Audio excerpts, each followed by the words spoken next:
आपण हाय स्टुडंट्स, मी गुणवंत माळी स्वागत करतो तुमचं माझ्या YouTube चॅनलमध्ये. आपण सुरू केली होती MST CET series. MST CET सिरीजच्या पार्ट 2 मध्ये म्हणजेच चॅप्टर नंबर 2 मध्ये तुमचं पुन्हा एकदा स्वागत.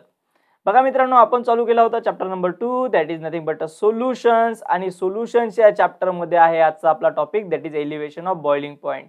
दिस is our second colligative property. ही आपली दुसरी कॉलिगेटिव्ह प्रॉपर्टी आहे आणि या कॉलिगेटिव्ह प्रॉपर्टीवर असलेले सगळे MCQs आपण डिस्कस करणार आहोत. सो चॅनलला तुमच्या फ्रेंड सोबत शेअर करायला विसरायचं नाहीये, जेणेकरून त्याचंही MST CET प्रिपरेशन झालं पाहिजे. ओके, चला वेळ न घालवता आपण MCQ कडे जाऊया. So this is our first MCQ friends. बघा आपला पहिला MCQ काय सांगितला आहे, the boiling point of. Boiling point दिलेला आहे आपल्याला C6H6, CH3OH, C6H5NH2 and C6H5NO2. एवढे चार कंपाऊंडचा आपल्याला बॉइलिंग पॉइंट दिलेला आहे. हे कंपाऊंड्स तुम्हाला लक्षात आलेच असतील. दॅट इज C6H6 म्हणजे बेन्झीन, CH3OH म्हणजे तुमचा मिथेनॉल आहे, C6H5NH2 म्हणजे ॲनिलीन दिलेला आहे, आणि C6H5NO2 म्हणजे तुमचा नायट्रोबेन्झीन दिलेला आहे.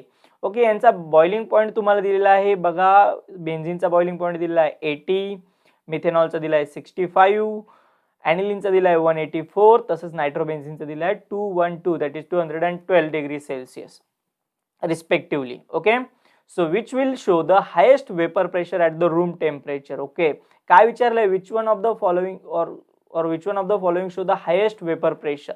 सगळ्यात जास्त वेपर प्रेशर कोणाचं असेल. बघा मित्रांनो, तुम्हाला प्रत्येक MCQ सॉल्व्ह करायला 20 सेकंड्स मिळणार आहे. सो आन्सर देण्यासाठी घाई करायची, थोडीशी फास्ट आन्सर द्यायचं आहे. मी तुम्हाला एक सिंपल रिलेशन देऊन देतो, जेणेकरून तुम्ही पटकन आन्सर देणार. बघा, लक्ष द्या इकडे.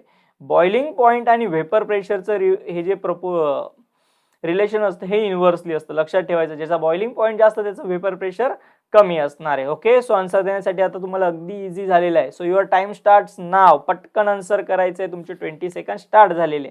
बघा, मी तुम्हाला रिलेशन पण अगदी इझी देऊन टाकलंय. Boiling point is inversely proportional to the vapour pressure. आता पटकन आन्सर सांगायचं आहे. ज्याचा बॉइलिंग पॉइंट जास्त त्याचं वेपर प्रेशर कमी, ज्याचा बॉइलिंग पॉइंट कमी त्याचं वेपर प्रेशर जास्त. सो करेक्ट आन्सर काय असणार आहे, इथे पटकन आन्सर सांगायचं आहे तुम्हाला. Okay, your time is up. बघा, तुमचा टाइम संपलेला आहे. सो इथे बघा, दिलेल्या रिलेशन नुसार, जसं मी तुम्हाला रिलेशन दिलं की boiling point is inversely proportional to the vapour pressure. So यामध्ये कोणाचा बॉइलिंग पॉइंट सगळ्यात कमी आहे रे. सो इथे मला बघायला मिळतोय 65. हा 60 पॉइंट बॉइलिंग पॉइंट कोणाचा आहे, तर मिथेनॉलचा आहे. CH3OH चा तुमचा बॉइलिंग पॉइंट सगळ्यात कमी आहे. मग ज्याचा बॉइलिंग पॉइंट सगळ्यात कमी त्याचा वेपर प्रेशर सगळ्यात जास्त. So which one of the following having highest vapour pressure. So option B is the correct one. Methanol having a highest vapour pressure. Okay, चला आपण नेक्स्ट MCQ कडे जाऊया. So friends, this is our next MCQ. Which solution show maximum elevation of boiling point. बघा, कोणाचा elevation of boiling point, that is delta TB. Elevation of boiling point कोणाचा सगळ्यात जास्त असेल. ओके, तुमचे ऑप्शन्स आहेत 0.1 molar KCl, 0.1 molar BaCl2, 0.1 molar FeCl3, 0.1 molar Fe2SO4 3. Okay, so your time starts now. पटकन answer करायचा आहे की कोणाचा एलिव्हेशन ऑफ बॉइलिंग पॉइंट जास्त असेल. ओके, 4 ऑप्शन्स तुमच्या समोर आहे. फास्ट, थोडंसं लॉजिक लावायचं आहे. एकदम सिंपल क्वेश्चन आहे, लगेच जमणार आहे. क्वेश्चन जरी सिंपल वाटतो तरी अवघड असतो बरं का. तुम्हाला जर कन्सेप्टच नसेल माहित तर तुम्ही आन्सर देऊ शकत नाही. सो पटकन आन्सर करायचं. Which one is having highest or maximum elevation of boiling point. Your time is up students. बघा, तुमचा टाइम संपलेला आहे. मी तुम्हाला याचं करेक्ट आन्सर सांगतो. बघा, एलिव्हेशन ऑफ बॉइलिंग पॉइंट जर तुम्हाला काउंट करायचे असेल तर लक्षात ठेवा, इथे बघायचं आहे तुम्हाला दिलेल्या कंपाऊंडचं फर्स्ट ऑफ ऑल कॉन्सन्ट्रेशन बघायचं. ओके, कॉन्सन्ट्रेशन ही टर्म पहिल्यांदा बघायची, त्यानंतर सेकंड टर्म बघायची that is number of ions. तो कंपाऊंड किती आयन्स प्रोड्यूस करतो. ओके, सो पहिल्यांदा आपण कॉन्सन्ट्रेशन बघूया. इथे कॉन्सन्ट्रेशन मला सगळ्या कंपाऊंडचं सेम बघायला मिळतं that is 0.1 molar. Okay, 0.1 molar. आता नेक्स्ट टर्म मी काय बघणार, that is number of ions. आता नंबर ऑफ आयन्स कोणाची जास्त आहे तर बघा, K आणि Cl किती आयन्स प्रोड्यूस करेल रे, 2 आयन्स प्रोड्यूस करेल. BaCl2 किती आयन्स प्रोड्यूस करेल, 3 आयन्स प्रोड्यूस करेल. FeCl3 किती आयन्स प्रोड्यूस करेल, 4 आयन्स प्रोड्यूस करेल. Fe2SO4 3 टाइम्स म्हणजे 2Fe आणि SO4 3 टाइम्स म्हणजे टोटल आयन्स प्रोड्यूस करेल 5. So which one of the following is producing a more ions. Obviously that is D1. हा सगळ्यात जास्त आयन्स प्रोड्यूस करतो. मग ज्याची नंबर ऑफ आयन्स जास्त त्याचा एलिव्हेशन ऑफ बॉइलिंग पॉइंट सुद्धा जास्त. सो करेक्ट आन्सर काय असेल तुमचं इथे? The correct answer is a D1 that is 0.1 molar Fe2SO43. I hope तुम्हाला एमसीक्यू क्लिअर झाला असेल. अगदी सोपा एमसीक्यू. पहिल्यांदा कॉन्सन्ट्रेशन बघायचं, त्यानंतर नंबर ऑफ आयन्स बघायचे. कॉन्सन्ट्रेशन सेम असेल तर ही ट्रिक अप्लाय करायची की नंबर ऑफ आयन्स ज्याचा जास्त then it having a maximum elevation of boiling point. चला आपण आता नेक्स्ट एमसीक्यू कडे जाऊया. So this is our next MCQ. Which one of the following is a correct unit for the molar elevation constant? बघा, molar elevation constant साठी which one of the following is a correct unit असणार आहे. First of all molar elevation constant कुठून येतो रे? Delta TB is equal to KB into m. This is your molality. ही molality असते की नाही. आणि डेल्टा टीबी म्हणजे काय? Elevation constant. आणि हा जो केबी आहे याला आपण म्हणतो असतो मोलर एलिव्हेशन कॉन्स्टंट. याच्यासाठी करेक्ट युनिट कोणतं आहे? सो करेक्ट युनिट माहिती असतील तुम्हाला. नॉट करेक्ट युनिट विचारले तुम्हाला. रॉंग युनिट कोणतं असेल? सो युअर टाइम स्टार्ट्स नाव. या केबी साठी रॉंग युनिट कोणतं दिलेलं आहे आपल्याला इथे? बघा काय सांगितलंय? डिग्री सेल्सियस पर molar, kelvin per molar, kelvin KG पर मोल और केल्विन मोल पर केजी. पटकन आन्सर करायचा आहे. Your last 5 seconds. Fast answer करायचं. Which one is not a correct wrong unit कोणतं असेल? Okay, your time is up. Time is up. बघा तुमचा टाइम संपलेला आहे. सो फ्रेंड्स, तुम्हाला जर एमसीक्यू आवडत असतील ना तर तुमच्या फ्रेंड्स सोबत शेअर करायचं आहे. चॅनलला सबस्क्राईब करायला विसरायचं नाही. सोबतच मी तुम्हाला माझ्या टेलिग्राम चॅनलची लिंक देखील दिलेली आहे. सो टेलिग्राम चॅनलला व्हिजिट करून तुम्ही डायरेक्टली माझ्या टेलिग्राम चॅनलमध्ये एंट्री घेऊ शकतात. सो सोबतच मी तुम्हाला माझा व्हॉट्सअप नंबर देखील दिला आहे. तुमचे सगळे डाऊट्स तुम्ही माझ्यासोबत व्हॉट्सअप थ्रू देखील शेअर करू शकतात. तुम्ही फोन मेसेज काहीही केलं तरी चालणार आहे. ओके, चला तर आपण आता याचं सोल्युशन बघून घेऊया. सो सोल्युशन काय असणार आहे बघा. Which one is the not correct ना. आपल्याला केबी साठी विचारलंय. सो इक्वेशन केबी साठी आपल्याला सिम्प्लिफाय फॉर्म मध्ये अरेंज करून घेऊ. KB is equal to delta TB upon M. So this is your equation. Okay, delta TB temperature आहे. सो टेम्परेचरला युनिट डिग्री सेल्सिअस सुद्धा असू शकतं किंवा केल्विन देखील असू शकतं. अपॉनला काय रे? तर मोलल आहे ना, मोलॅलिटी आहे. मोलॅलिटीचं युनिट काय असतं रे? तर मोलॅलिटीचं युनिट असतं number of moles per KG. Number of moles per KG. This is a unit. Okay, which one of the following is not a correct? Not correct का असेल? तर फर्स्ट वन बद्दल बोलूया आपण. Degree Celsius. तर degree Celsius वरती बरोबर आहे डिग्री सेल्सिअस. ओके, आणि खाली काय असायला पाहिजे आपल्याला? यम. यम म्हणजे काय रे? मोलॅलिटी. सो करेक्ट आहे. टेम्परेचर आपण डिग्री सेल्सिअस मध्ये दाखवलं आणि मोलॅलिटीचा यम एज इट इज घेतला. आपण मोल पर केजी काही घेतलं नाही. याच्याऐवजी काय घेतलं रे? मोलॅलिटी यम घेतला. So this one is a correct unit. हे करेक्ट युनिट आहे. Kelvin per molar. This is also correct, कारण की केल्विन टेम्परेचर दाखवतो ना आपण. डिनॉमिनेटरला डायरेक्टली यम घेतला, small M. So this is also correct one. What about the third काय आहे बघा. केल्विन केजी पर मोल. केल्विन केजी पर मोल म्हणजे काय रे? तर वरती आला तुमचा केल्विन, खाली काय असायला हवं होतं? तर मोल पर केजी. बरोबर आहे. हा मोल वरती गेला तर युनिट काय झालं? तर युनिट झालं तुमचं केल्विन पर मोल.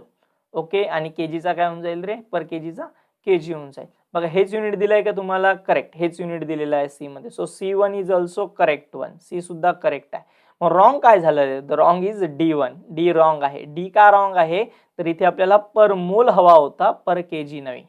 ओके, पर केजीच्या ऐवजी काय होता? Per mole. That is given in the option C. तोच ऑप्शन सी मध्ये दिलेला आहे. So your correct answer is option D. It is not a correct unit. हे करेक्ट युनिट नाही आहे मोलर एलिव्हेशन कॉन्स्टंट साठी. सो स्टुडंट्स, असे MCQ देखील पेपरला येतात. बघा एमसीक्यू सोपा आहे असं मला पण वाटतं, तुम्हाला पण वाटत असेल, बट सॉल्व करत असताना किती जम्बलिंग होती ना.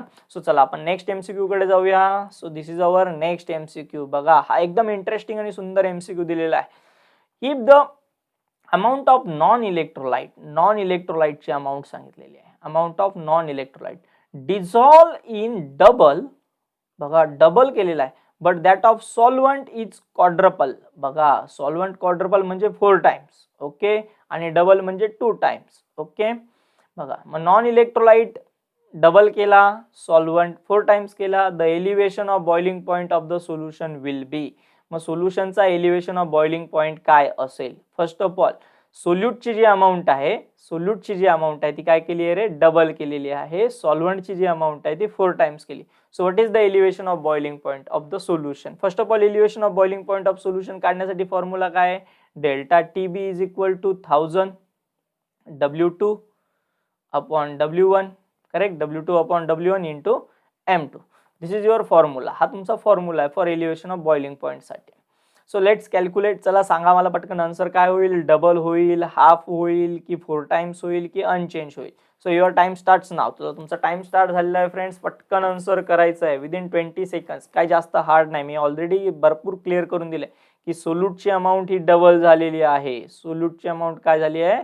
डबल झालेली आहे. आणि सॉल्व्हंटची अमाऊंट काय झालेली आहे? 4 टाइम्स झालेली. आन्सर सांगा पटकन आन्सर सांगायचं आहे. काय होईल elevation of boiling point? Half होणार, डबल होणार, 4 टाइम्स होणार की अनचेंज? Time is up. बघा टाइम संपलेला आहे. काय सांगितलं आहे रे की सोल्यूटची अमाऊंट, सोल्यूट आपण कशाने रिप्रेझेंट करतो? W2 ने रिप्रेझेंट करतो. आणि ही व्हॅल्यू काय झाली रे? डबल झाली. दॅट इज 2 टाइम्स झाली. Multiply by 2. W1 म्हणजे काय? Weight of solvent W1. Okay, हे किती टाइम्स झाला? 4 टाइम्स झाला. ओके, हा झाला 4 टाइम्स. सो आपण जर याला कॅन्सल केलं, 2 1 जा 2, 2 2 जा 4. इक्वेशन काय झालं? Delta TB is equal to 1/2 1000 W2 upon 2W1 M2. म्हणजे बघा इथे काय आला रे? 1/2 आला की नाही? सो सॉरी इथे नाही, इथे 1/2 आला की नाही? सो हा 1/2 म्हणजे हा एलिव्हेशन ऑफ बॉइलिंग पॉइंट काय झाला तुमचा? हाफ झाला. So is correct answer is B, half होणार आहे. सो लक्षात घ्या, आता मी इथे डबल क्वाड्रपल सांगितला आहे, तो कदाचित पेपरला 8 टाइम्स 4 टाइम्स 2 टाइम्स हाफ काही पण सांगू शकतात. सो लाईक दिस तुम्हाला अशा वेळी कॅल्क्युलेट करायचं आहे. चला आपण आता नेक्स्ट एमसीक्यू कडे जाऊया. So this is our next MCQ. बघा, assuming a complete ionization, here word खूप इम्पॉर्टंट आहे, complete ionization, which one of the following aqueous solution कसं आहे? aqueous will have the maximum boiling point. Maximum boiling point कोणाचा असेल? Okay, काय विचारलंय? Maximum boiling point विचारलेला आहे. आतापर्यंत आपण काय बघितलं? Elevation of boiling point depend upon the number of ions वरती कॅल्क्युलेट केला. आता तुम्हाला विचारलंय मॅक्झिमम बॉइलिंग पॉइंट विचारलाय. सो मॅक्झिमम बॉइलिंग पॉइंट ज्यावेळेस तुम्हाला असं विचारला जाईल ना, डिफरंट कॉन्सन्ट्रेशन देऊन आणि डिफरंट सबस्टन्स देऊन, तर सिंपल ट्रिक वापरायची आहे. फॉर्म्युला देतो तुम्हाला, बघा लक्ष द्या. इकडे फॉर्म्युला असा असेल की नंबर ऑफ पार्टिकल्स कॅल्क्युलेट करायची. काय कॅल्क्युलेट करायची? नंबर ऑफ पार्टिकल्स कॅल्क्युलेट करायचे. हे नंबर ऑफ पार्टिकल्स किती असणार आहे? तर नंबर ऑफ पार्टिकल्स कसे कॅल्क्युलेट करायचे बघा. कॉन्सन्ट्रेशन म्हणजेच काय? तुम्हाला मोलॅरिटी गिवन असेल. इथे काय गिवन असेल? मोलॅरिटी.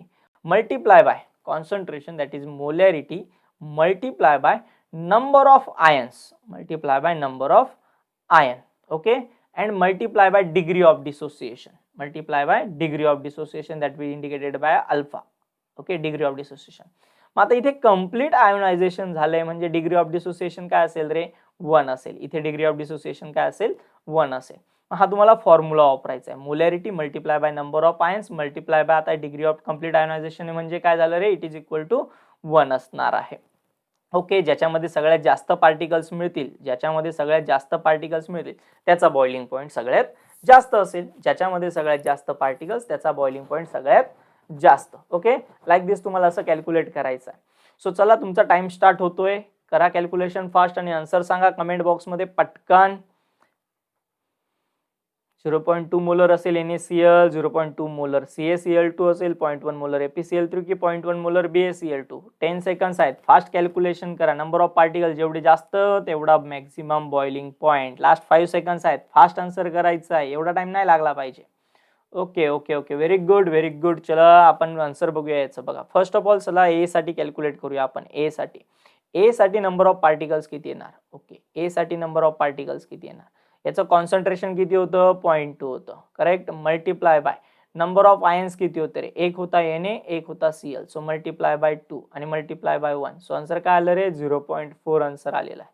बी साठी कॅल्क्युलेट करूया आपण. बी काय होता? कॉन्सन्ट्रेशन होतं 0.2, करेक्ट. कॉन्सन्ट्रेशन होतं 0.2. Multiply by number of ions Ca आणि Cl2 म्हणजे 3 आयन्स आहेत. Okay, multiply by 1. So answer किती आलं तुमचं? 0.6 आन्सर आलेलं आहे. What about the C? C काय असेल? तर सी बघा 0.1 कॉन्सन्ट्रेशन आहे आणि Fe आणि Cl3 4 म्हणजे 0.1 multiply by 4 multiply by 1. So answer काय येणार? 0.4 येणार, correct. So what about the D? D काय असेल बघा, लक्ष द्या इकडे. 0.1 कॉन्सन्ट्रेशन आहे आणि 3 आयन्स आहेत ना, Ba1 आणि Cl2 2. म्हणजे 0.1 multiply by 3 multiply by 1. Okay, so याचा आन्सर पण काय येणार आहे 0.3 येणार. Okay, so which one is correct one? Correct कोणता झाला तुमचा 0.6 वाला, दॅट इज बी. सो बी मध्ये नंबर ऑफ आयन्स सगळ्यात जास्त आहे, बी मध्ये नंबर ऑफ आयन्स सगळ्यात जास्त आहे, that's why it having a highest or maximum boiling point. त्यामुळे त्याचा बॉइलिंग पॉइंट कसा असणार आहे, सगळ्यात जास्त असणार आहे. सो एमसीक्यूज बघा, मस्त मस्त एमसीक्यू चालले. चला आपण पुढच्या एमसीक्यू कडे जाऊया. सो काय आहे पुढचा एमसीक्यू? अगदी सोपा एमसीक्यू बघा. मी माझ्या प्रत्येक एमसीक्यू सेक्शन मध्ये मी तुम्हाला एक जनरल नॉलेजचा एमसीक्यू ऍड करत असतो, जेणेकरून ते सुद्धा तुम्हाला ऍड झाले पाहिजे किंवा दुसऱ्या कॉम्पिटेटिव्ह एक्झाम्सला देखील तुमच्या कामात आलं पाहिजे. So this is the general knowledge MCQ for this session. बघा काय क्वेश्चन दिलेला आहे. ॲट अ हायर अल्टिट्यूड, जसं जसं तुम्ही उंचीवर जाणार, the boiling point of water decreases. Boiling point कमी होत जातो. का कमी होत जातो? ॲटमॉस्फेरिक प्रेशर लो होतं म्हणून कमी होत जातो, की टेम्परेचर लो होतं म्हणून कमी होत जातो, ॲटमॉस्फेरिक प्रेशर वाढतं, की याच्यापैकी काहीही नाही. सो पटकन आन्सर करायचं आहे विदिन 20 सेकंड. चला तुमचा टाइम स्टार्ट होतोय आत्ता. पटकन आन्सर करायचं आहे students within 20 second. General knowledge question आहे. बॉइलिंग पॉइंट हवेत तुम्ही जसं वरती जाणार कमी कमी होत जाणार. सो बॉइलिंग पॉइंट टर्म्स तुम्ही बाकीच्या टर्म्स रिलेटेड करून तुम्ही आन्सर सांगू शकता. पटकन फास्ट, लास्ट 5 सेकंड्स आहेत. Okay, so last second. चलो तुमचा टाइम कंप्लीट झालेला आहे फ्रेंड्स. चला आपण आन्सर बघूया. याचं करेक्ट आन्सर काय. बघा first of all boiling point concept काय ती क्लिअर असले गरजेची आहे. बघा समजा हे कंटेनर आहे तुमचं. ओके, या कंटेनर मध्ये हे लिक्विड आहे. तुम्ही म्हणणार सर बॉइलिंग पॉइंट कन्सेप्ट काय गरजेची? एकदम गरजेची आहे. बघा बघा का गरजेची आहे. सो बॉईल कधी करणार आहे हे लिक्विड? बॉईल कधी करणार आहे? ज्यावेळेस या बॉईलचं ह्या लिक्विडचं vapour pressure. So this is a vapour pressure. It is equal to the atmospheric pressure. This is an atmospheric pressure. Okay. ज्या टेम्परेचरला, the temperature at which vapour pressure is equal to atmospheric pressure, that is called a boiling point. त्याला काय म्हणत असतो आपण? Boiling point म्हणत असतो. Vapour pressure is equal to atmospheric pressure असेल तर. जसं जसं आपण अल्टिट्यूडला जात असतो, हायर अल्टिट्यूडला जात असतो, सगळ्यांना माहिती आहे हायर अल्टिट्यूडला जात असतो, दोन टर्म्स होत असतात. ऑप्शन ए सारखा, दॅट इज ॲटमॉस्फेरिक प्रेशर काय होऊन जातं? ॲटमॉस्फेरिक प्रेशर लो होतं. सोबतच काय लो होत जातो? टेम्परेचर देखील लो होत जातो. सो टेम्परेचर ही अशी टर्म आहे की आपण ती रिलेट करत असतो ॲटमॉस्फेरिक प्रेशर आणि वेपर प्रेशरशी. ओके, सो ॲटमॉस्फेरिक प्रेशर जर लो झाला तर वेपर प्रेशर पण कसा लागेल रे? लो लागेल. म्हणजे वेपर्स आपल्याला कमीत कमी तयार करावे लागतील, जेणेकरून त्या इझिली ॲटमॉस्फेरिक प्रेशरशी मॅच करतील आणि आपल्याला बॉइलिंग पॉइंट मिळेल. सो हा टेम्परेचर कशावर डिपेंड करतो? या वेपर प्रेशर्सवरती. जर ॲटमॉस्फेरिक प्रेशरच कमी झालंय तर वेपर प्रेशर पण कमी लागणार आणि कमी वेपर प्रेशरसाठी लागणारं टेम्परेचर सुद्धा कसं असेल रे? कमी असेल. सो लो टेम्परेचरला तो बॉईल होतो. याचं कारण का? तर लो टेम्परेचरला त्यांनी कमी वेपर्स क्रिएट केले. कमी वेपर्स का क्रिएट केले? कारण की त्याच्यावरती पडणारा ॲटमॉस्फेरिक प्रेशरच कमी होतं. Correct. So your correct answer is atmospheric pressure is low. Atmospheric pressure is low. Low atmospheric pressure मध्ये तो इझिली बॉईल होत असतो. जेवढं कमी ॲटमॉस्फेरिक प्रेशर तेवढं वेपर प्रेशर आपल्याला कमी लागेल त्याला मॅच करण्यासाठी. म्हणजे कमीत कमी टेम्परेचरला तो इझिली बॉईल होऊन जाईल. ओके, आय होप तुम्हाला एमसीक्यू क्लिअर झाला. चला आपण नेक्स्ट एमसीक्यू कडे जाऊया. So this is our next MCQ. Boiling point of a solution is independent of. बघा फर्स्ट ऑफ ऑल इंडिपेंडेंट विचारला. इंडिपेंडेंट पुरं इथेच कन्फ्युजन करून घेतात. Dependent, independent, dependent, independent. पहिल्यांदा व्यवस्थित वाचायचं. इंडिपेंडंट म्हणजे काय? Does not depend. इंडिपेंडंट म्हणजे काय? Does not depend. तो कोणावरती आता डिपेंड नाही. Does not depend. So boiling point कोणाशी डिपेंड नसतो रे? अमाउंट ऑफ सोल्युशनवर डिपेंड नसतो का? की प्रेशरवर डिपेंड नसतो? की नेचर ऑफ सॉल्व्हंटवर डिपेंड नसतो? की कॉन्सन्ट्रेशन ऑफ सोल्युशनवर डिपेंड नसतो? Your time starts now. पटकन आन्सर करायचा आहे. बॉइलिंग पॉइंट कोणावर डिपेंड नसणार आहे? माझ्या थेरी लेक्चर्स मध्ये आम्ही हा पॉइंट व्यवस्थित क्लिअर केलेला आहे. तुम्हाला जर थेरी लेक्चर्स बघायचे असेल तर डिस्क्रिप्शन बॉक्स मध्ये मी तुम्हाला लिंक शेअर केलेल्या आहे. सो डिस्क्रिप्शन बॉक्स मध्ये तुम्ही त्या लिंक्स इझिली अवेलेबल करून तुमचे थेरी लेक्चर्स देखील कव्हर करू शकतात. चला, सो स्टुडंट्स टाइम अप झालेला आहे. बघा तुमचा टाइम अप झालेला आहे. बघा मी तुम्हाला क्लिअर करून देतो. Boiling point is not depend upon. कोणावर डिपेंड नसतो? फर्स्ट ऑफ ऑल प्रेशरवर डिपेंड करतो. आताच बघितलं आपण ॲटमॉस्फेरिक प्रेशरवरती तो डिपेंड करत होता. Next, nature of solvent. Correct. Solvent volatile आहे की नॉन होलाटाईल आहे? होलाटाईल, नॉन होलाटाईल यावर देखील तो डिपेंड करत होता. Similarly concentration of a solution, correct, त्यामध्ये नंबर ऑफ आयन्स किती आहेत, करेक्ट, त्यावरती देखील डिपेंड करत होता. ते कॉन्सन्ट्रेशन, अमाऊंट ऑफ सोल्यूट किती आहे, करेक्ट, अमाऊंट ऑफ सोल्यूट किती आहे, अमाऊंट ऑफ सोल्यूट वरती म्हणजेच थोडक्यात कॉन्सन्ट्रेशन वरती तो पण डिपेंड करत असतो. It is not depend upon the amount of solution, solution वरती डिपेंड करत नाही. का डिपेंड करत नाही रे, तर बघा तुम्ही 100 ml ऑफ वॉटर घेतलं, दॅट इज H2O, आणि 1000 ml ऑफ H2O घेतला, तर दोघांचा बॉइलिंग पॉइंट हा 100 डिग्री सेल्सिअसच येणार ना. 100 ml पाणी घेतलं ते उकळवायला पण तेवढाच टाइम लागेल, 1000 ml पाणी घेतलं ते उकळवायला सुद्धा टाइम तेवढा नाही लागणार, पण टेम्परेचर तेवढंच लागेल, that is 100 degree Celsius. Okay, चलो आपण पुढे जाऊया. So this is our next MCQ. The molar elevation constant is the ratio of elevation in a boiling point to, बघा, the molar elevation constant Kb, it is a ratio of elevation of boiling point delta Tb2. आता पटकन answer करायचं, कारण की याचा MCQ आपण already बघितला. Your time starts नाव, तुमचा टाइम सुरू झालेला आहे, एवढा वेळ लागलाच नाही पाहिजे, अगदी सोपा MCQ ऑलरेडी आपण डिस्कस केलेला आहे.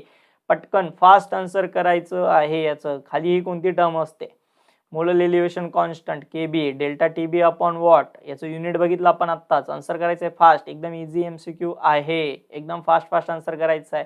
Very good. काही स्टुडंट्स एकदम परफेक्ट आन्सर देतात बरं, काही स्टुडंट्स एकदम कंटिन्यूली फास्ट आणि एकदम परफेक्ट आन्सर देत असतात. चला आपण याचा आन्सर बघूया.